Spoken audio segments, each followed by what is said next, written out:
मज़मून physics class ॾहों बाब ॾहों सबक पंजों लहरुनि जी मोट रिफ्लेक्शन ऑफ वेव्स। अस्सलाम वालेकुम प्यारा ॿारो, सिंध ऑनलाइन स्कूल में भलीकार, मां आहियां सनाउल्ला महर। हिन वीडियो में जेको असां अॼु टॉपिक कवर कंदासीं उहो आहे लहरुनि जी मोट यानी रिफ्लेक्शन ऑफ वेव्स।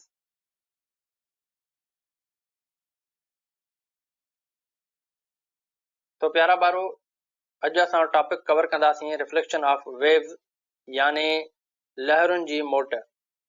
हाणे रिफ्लेक्शन जेका आहे उनखे असां सिंधी में चऊं था मोट। अक्सर तव्हां ॾिसंदा हूंदव, पर असांजी आम ज़िंदगीअ में बि काफ़ी सारियूं शयूं असां मुशाहिदो कंदा आहियूं, काफ़ी सारियुनि शयुनि जो त असांखे उन्हनि में रिफ्लेक्शन नज़र ईंदी आहे। मिसाल जे तौर ते जीअं असां कंहिं बाल खे भित में हणूं त हू वापसि थींदो आहे, या का लाइट जॾहिं कंहिं आईने वग़ैरह ते या कंहिं स्मूथ सरफेस ते पए त उहा बि मोट खाई जेको आहे त मोटंदी आहे। ऐं उनखां बाद में असां पाणीअ में रिफ्लेक्शन ॾिसंदा आहियूं। ठीकु आहे, असांजी जेका रिफ्लेक्शन आहे उहा मुख़्तलिफ़ जॻहियुनि ते असांखे ऑब्ज़र्वेशन में ईंदी आहे। ऐं उनखां बाद में असां हवा जी बि रिफ्लेक्शन ॾिसंदा आहियूं, मतिलबु महसूसु कंदा आहियूं त हवा बि जेको आहे त उहा रिफ्लेक्ट थींदी आहे। हिते असां जेको आहे त वेव जे बारे में ॻाल्हाईंदासीं प्यारा ॿारो। तो अगरि जेकॾहिं असां वेव जी रिफ्लेक्शन ॾिसूं त वेव जी रिफ्लेक्शन कहिड़े नमूने सां थींदी आहे, उन में कहिड़ा कहिड़ा टर्म्स आहिनि, या उन में उहा जेका रिफ्लेक्शन आहे कहिड़े लॉज़ खे फॉलो करे थी, उहे सभई शयूं जेको आहे त हिते असां बेसिक लेवल ते डिस्कस कंदासीं। सभ खां पहिरीं मिसाल जे तौर ते असां हिकिड़ो मीडियम था खणूं। हीउ असांजो हिकिड़ो सॉलिड मीडियम आहे। हिन सॉलिड मीडियम में असां हिकिड़ी लाइन ड्रॉ कई आहे हीअ। हाणे हीअ जेका असां लाइन ड्रॉ कई आहे, ॿिन लाइन खे असां चऊं था नॉर्मल लाइन। हाणे नॉर्मल लाइन छा थींदी आहे, कंहिं बि सरफेस खां का असां लाइन ड्रॉ कयूं जेका उन सरफेस ऐं उन लाइन जे विच में एंगल 90 डिग्री ठाहे, उन लाइन खे असां चवंदासीं उहो असांजो नॉर्मल आहे। तो हिते बि जेकॾहिं असां ॾिसंदासीं त हीउ जेको नॉर्मल आहे इहो हिन सरफेस लाइन सां हिते 90 डिग्री ठाहे थो, या हिन तरफ़ खां बि ॾिसूं त हिते बि असांजी 90 डिग्री ठाहींदो। तो नॉर्मल छो असां यूज़ कंदा आहियूं, उहो इन जे करे यूज़ कंदा आहियूं त जीअं असांखे प्रॉपर नमूने सां एंगल्स या उनजी रिफ्लेक्शन्स या रिफ्रेक्शन्स जी ख़बर पइजी सघे त कहिड़ो जेको असांजो ट्रम आहे या जेको असां कमु कयूं था उहो असांखे उहो असांखे जेको आहे सही तरीक़े सां ऑब्ज़र्वेशन में अचे। बेसिकली जेकॾहिं ॾिठो वञे प्यारा ॿारो, त हीअ जेका नॉर्मल आहे, नॉर्मल बि असांजी जेका हूंदी आहे उहा हिकिड़ी क़िस्म जी इमेजिनरी लाइन हूंदी आहे। ठीकु आहे, हीअ असांजी रियल लाइन न हूंदी आहे। प्यारा ॿारो, उनखां बाद में छा था कयूं, हितां असांजी हिकिड़ी वेव आई आहे जेका अची करे हिन नॉर्मल वारी पॉइंट ते जेको आहे त टच थी करे। हाणे हीअ जेका कंहिं सोर्स मां वेव आई या कंहिं सोर्स मां जेका लहर आई, हाणे उहा लहर जॾहिं हिन बाउंड्रीअ ते टच थी या हिन सरफेस ते टच थी, त हीअ जेका लहर आई कंहिं सोर्स मां, इन लहर खे असां चवंदा आहियूं इंसिडेंट वेव यानी ईंदड़ लहर। कंहिं सोर्स मां ईंदड़ लहर। उनखां पोइ हाणे छा थो थिए प्यारा ॿारो, त ही सरफेस जेको आहे हीअ असांजो हिकिड़ो सॉलिड सरफेस आहे, सॉलिड मीडियम आहे। हाणे छा थींदो त लहर जॾहिं हिते लॻंदी, हिते स्ट्राइक थींदी, स्ट्राइक थियण खां पोइ जेको आहे हितां उहा मोट खाईंदी हिन नमूने सां। हाणे जॾहिं साॻी लहर हिन पॉइंट ते टच थी करे, हिते स्ट्राइक थी करे वापसि मोट खाई करे वापसि थी वञे, पोइ छा थो थिए त हिन लहर खे असां वरी हिते चवंदासीं रिफ्लेक्टेड वेव यानी मोट खाईंदड़ लहर। हाणे हीअ असांजी ईंदड़ लहर आहे ऐं हीअ असांजी मोट खाईंदड़ लहर आहे। ठीकु आहे प्यारा ॿारो। तो उनखां बाद में छा थींदो आहे त जॾहिं असांजी काई वेव जॾहिं कंहिं सोर्स मां ईंदी आहे ऐं उन सरफेस सां टकराइबी आहे, त कुझु पार्ट जेको लहर जो आहे उहो सरफेस एब्ज़ॉर्ब कंदो आहे। ठीकु आहे, हाणे उन लहर खे जेका ट्रांसमिट थी, जेका एब्ज़ॉर्ब थी हेठि, जेका हेठि असांजी कुझु निकिरी वई लहर जो हिसो, उनखे असां चवंदासीं ट्रांसमिटेड वेव। हाणे हिते जेकॾहिं असां ॾिसूं त हिते असां जूं जेके वेव्स आहिनि उहे ॿिनि पोर्शन में विराइजियूं आहियूं। हिकिड़ो असांजो मथियों पोर्शन आहे ऐं ॿियो असांजो हेठियों पोर्शन आहे। पर हिते असां जेका डिस्कस कंदासीं उहा असां हिन मथे पोर्शन जी डिस्कस कंदासीं, हेठें खे असां फ़िलहाल टच नथा कयूं। इनखे इनशाला ईंदड़ लेक्चर्स में या कंहिं ईंदड़ चैप्टर्स में असां हिनखे डिस्कस कंदासीं। ख़ासि करे वे जेको आहे त ज्योमेट्रिकल ऑप्टिक्स जो चैप्टर जेको असांजो 13 नंबर अचे थो उन में असां हिनखे प्रॉपर नमूने सां डिस्कस कंदासीं। ठीकु आहे। सो उन खां बाद में प्यारा ॿारो, हाणे जेकॾहिं असां ॾिसूं त हीअ जेका असांजी इंसिडेंट वेव आहे ऐं उन खां पोइ इहा जॾहिं हिन नॉर्मल ते टकराई, नॉर्मल खां पोइ हीअ जेका रिफ्लेक्ट थी वई वेव, हीअ जेका वेव आहे इहा बेसिकली फॉलो कंदी आहे लॉ ऑफ रिफ्लेक्शन खे। हाणे इन लॉ ऑफ रिफ्लेक्शन खे असां प्रॉपर नमूने सां जेको आहे त चैप्टर नंबर 13 में ज्योमेट्रिकल ऑप्टिक्स में जेको आहे त डिस्कस कंदासीं त उहो कहिड़े नमूने सां वर्क करे थो या उनजा कहिड़ा कहिड़ा पैरामीटर्स आहिनि। हिते सिर्फ़ु मां इहा शइ सम्झाए छॾियां तव्हांखे त प्यारा ॿारो, हीउ जेको नॉर्मल आहे, जॾहिं हीअ इंसिडेंट वेव अचे थी ऐं हिन नॉर्मल खे टच करे थी त हिते नॉर्मल ऐं इंसिडेंट वेव जे विच में एंगल हिकिड़ी ठही थी पवे। उनखां पोइ जॾहिं हीअ साॻी वेव जेका हिन पॉइंट खां टच थी करे स्ट्राइक थी करे वापसि थी वञे त हिते बि असांजी हिकिड़ी एंगल ठही थी पवे। ठीकु आहे। हाणे हीअ एंगल यानी जेका इंसिडेंट वेव नॉर्मल सां थी ठाहे उहा, ऐं ॿी हीअ एंगल जेका रिफ्लेक्टेड वेव नॉर्मल सां ठाहे थी, इहे ॿई एंगल्स जेके आहिनि असां जूं इहे ॿई हिकु जेतिरियूं हूंदियूं आहिनि। ठीकु आहे, यानी सेम सेम हूंदियूं। हाणे जॾहिं इहे ॿई एंगल असांजूं सेम हूंदियूं त हाणे इनखे असां बेसिकली चऊं था लॉ ऑफ रिफ्लेक्शन। त यानी इंसिडेंट वेव जी एंगल ऐं उन खां पोइ रिफ्लेक्टेड वेव जी जेका एंगल आहे उहा असांजी ॿई सेम रहंदियूं। हाणे उन खां बाद में हाणे जेकॾहिं असां हिन जी डेफिनेशन खे ॾिसूं प्यारा ॿारो, त डेफिनेशन असां कहिड़े नमूने सां लिखी सघूं था त चवंदासीं bouncing back of wave into the same medium after striking a surface of a different medium is called reflection.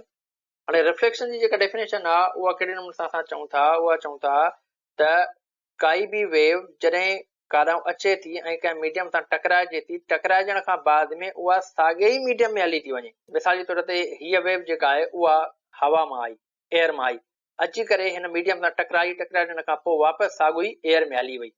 ठीकु आहे। हाणे मतिलबु छा थियो त हीउ असांजो जेको आहे त हिकिड़ो मीडियम आहे ऐं एयर असांजो ॿियो मीडियम आहे। हाणे जंहिं मीडियम मां असांजी इंसिडेंट वेव आई साॻियो ई उन मीडियम में हली वई। त हाणे छा था चई सघूं असां, हिते तॾहिं चयोसीं त bouncing back of waves into the same medium after striking surface of a different medium is called reflection. यानी रिफ्लेक्ट थियण खां बाद में बि उहा जेका वेव आहे साॻी मीडियम में वापसि थी वञे। तो इन फिनोमेना खे या इन जेको आहे त सेटअप खे असां रिफ्लेक्शन चऊं था। उन खां बाद में प्यारा ॿारो, हाणे कुझु असां अॻिते हलूं था। असां वटि कुझु बेसिक टर्म्स आहिनि। मिसाल जे तौर ते जीअं असांजी फ्रीक्वेंसी आहे, वेवलेंथ आहे, स्पीड आहे ऐं फेज़ आहे। हाणे इहे चार असां वटि कुझु बेसिक टर्म आहिनि। हाणे इन बेसिक टर्म्स ते केतिरो इफेक्ट थिए थो जेको आहे त वेव जे रिफ्लेक्शन जो, यानी वेव जे रिफ्लेक्शन सां कहिड़ियूं शयूं असांजूं चेंज थी सघनि थियूं ऐं कहिड़ियूं शयूं चेंज नथियूं थी सघनि, थोरो हाणे हिनखे असां हिते डिस्कस कंदासीं। हाणे मिसाल जे तौर ते हीअ असां वटि हिकिड़ी रस्सी आहे। हाणे हिन रस्सीअ खे असां कंहिं सॉलिड शइ सां हिन पासे खां हिते ॿधी छॾियो आहे ऐं हिन पासे खां छा था कयूं, हितां इन रस्सीअ खे असां थोरो डिस्टर्ब था कयूं। हाणे जॾहिं इन रस्सीअ खे असां डिस्टर्ब कंदासीं त हिते हिन क़िस्म जी जेका वेव आहे उहा जनरेट थींदी। हाणे जेकॾहिं असां ॾिसूं प्यारा ॿारो त रस्सी जेका आहे उहा असांजी हिकिड़ो जेको आहे सॉफ्ट मटीरियल आहे ऐं उन खां पोइ हिते मिसाल जे तौर ते हीअ असां हिकिड़ी भित खई आहे या असां जेको आहे त को लोह जो टुकड़ो वग़ैरह खयो आहे, त हीअ असांजो जेको आहे त सॉलिड मटीरियल। ठीकु आहे। यानी असां ईअं चई सघूं था त हीअ जेका रस्सी आहे उहा असांजी जेको आहे त रेयर मीडियम आहे ऐं उन खां बाद में हीअ जेको असां वटि मटीरियल आहे यानी मीडियम आहे इहो असांजो डेंसर मीडियम आहे। ठीकु आहे। हाणे छा था कयूं प्यारा ॿारो, ॾिसंदव तव्हां त जॾहिं असां हिनखे हिते डिस्टर्ब कंदासीं त इहा जेका लहर आहे, इहा जेका वेव आहे, वेव वञी करे हिन मीडियम सां हिन पॉइंट ते टच थींदी। छा थींदी, हितां पंहिंजी उहा एनर्जी ट्रांसफर थींदी और हिन पॉइंट ताईं। हाणे जॾहिं इहा एनर्जी असांजी हिन पॉइंट खां ट्रांसफर थी करे हिन लास्ट एंड ते पुगी त उन खां पोइ तव्हां ॾिसंदव त असांजी जेका रस्सी आहे उहा सॉफ्ट आहे ऐं हिते जेका असांजी भित आहे या को लोह जो जेको टुकड़ो आहे या जेको बि असां हिते मीडियम यूज़ कयो आहे उहो असांजो एज़ कंपेयर टू हिन रसीअ जे सॉलिड आहे। ठीकु आहे, हार्ड आहे, सख़्तु आहे। हाणे छा थींदो त उन खां बाद में हीअ जेका वेव आहे इहा छा थींदी, इहा बाउंस बैक थींदी वापसि। ठीकु आहे, यानी रिफ्लेक्ट थींदी। हाणे रिफ्लेक्ट कहिड़े सूरत में थी थिए, हाणे हिते तव्हां ॾिसो प्यारा ॿारो त जॾहिं वेव असांजी जेको हिन मीडियम जे तरफ़ वञे पई यानी रेयर खां डेंसर मीडियम जे तरफ़, त उन टाइम हिते असांजो जेको आहे त उहो क्रेस्ट ठाहियो आहे। उन खां पोइ जॾहिं उहा ई वेव असांजी रिफ्लेक्ट वापसि थिए थी, रिफ्लेक्ट थी करे वापसि थिए थी, ठीकु आहे, त हिते जेको आहे असांजो जेको वेव जी नेचर आहे उहा थोरी चेंज थी वई, यानी वेव जी जेका आहे उन पंहिंजो बिहेवियर हिते चेंज कयो। छा थियो त हिते असांजो क्रेस्ट ठहियो, क्रेस्ट जेको आहे स्ट्राइक थियो, ऐं क्रेस्ट स्ट्राइक थियण खां बाद में जेका रिफ्लेक्शन थी वई त उहो क्रेस्ट असांजो चेंज थी वियो कंहिंमें टफ में। ठीकु आहे, हाणे हिते जेको असांजी जेका एंगल जो डिफरेंस बीठो प्यारा ॿारो उहो असांजो ईंदो 180 डिग्री। हाणे क्रेस्ट ऐं टफ जे विच में जेको बि डिफरेंस आहे उहो बेसिकली छा थींदो असांजो 180 डिग्री थींदो। हाणे इनखे असां चवंदा आहियूं फेज़ शिफ्ट, यानी हिते असांजो क्रेस्ट हुयो, बाउंस बैक थियण खां बाद में उहो छा थियो, ट्रफ में तब्दील थी वियो। हाणे इनखे असां छा चवंदासीं, इनखे चवंदासीं असां फेज़ शिफ्ट। हाणे जॾहिं काई वेव जेका आहे उहा रेयर मीडियम खां डेंसर मीडियम में वेंदी त उते जेको असांजो शिफ्ट थींदो या उते जेका चेंजिंग ईंदी उहा ईंदी असांजी 180 डिग्री फेज़ में। बाक़ी जेके असांजो ही टे कैटेगरीज़ आहिनि, यानी फ्रीक्वेंसी आहे, वेवलेंथ आहे या स्पीड आहे, इन्हनि में कंहिं बि क़िस्म जी काई चेंजिंग न ईंदी। उन खां बाद में नेक्स्ट केस जे तरफ़ हलूं था, तो मिसाल जे तौर ते हिते छा कयो, साॻियो हिते असां हाणे जेको आहे त रसी खई आहे। ठीकु आहे, ऐं उन खां पोइ इहा रसी असां हिते हुक में ॿधी आहे, ऐं हुक खां पोइ वरी हिते असां वरी को धाॻो ॿधो आहे। हाणे धाॻो जेको आहे उहो वरी ॾिठो वञे त हिन रसीअ खां जेको आहे त सॉलिडिटी में या हार्डनेस में जेको आहे त सॉफ्ट हूंदो आहे, यानी इनखे असां ईअं कंसिडर करे सघूं था त हीउ जेको हिसो आहे इहो रेयर मीडियम आहे, ऐं हीउ जेका रसी वारो हिसो आहे इहो असांजो डेंसर मीडियम आहे। ठीकु आहे, उन खां पोइ हाणे असां छा था कयूं, साॻे नमूने सां हिनखे असां जेको आहे हितां शेक कयोसीं त इहा वेव असांजी हेॾे वई, इन हुक खां पोइ वरी साॻियो वापसि असांजी उहा बैक थी। ठीकु आहे, यानी रिफ्लेक्ट थी आई। हाणे जेकॾहिं प्यारा ॿारो हिते असां ॾिसूं त हिते हीउ डेंसर मीडियम हुयो, हीउ रेयर मीडियम हो। हाणे जॾहिं डेंसर मीडियम मां रेयर मीडियम में असांजी वेव वञे पई, रेयर मीडियम जे तरफ़ वञे पई, त पोइ उते छा थियो, उतां जॾहिं बाउंस बैक थी तव्हां ॾिसंदव त हिते जेको असांजो वञण वक़्तु क्रेस्ट ठहे पियो त बाउंस बैक जे टाइम बि हिते क्रेस्ट ई ठहियो।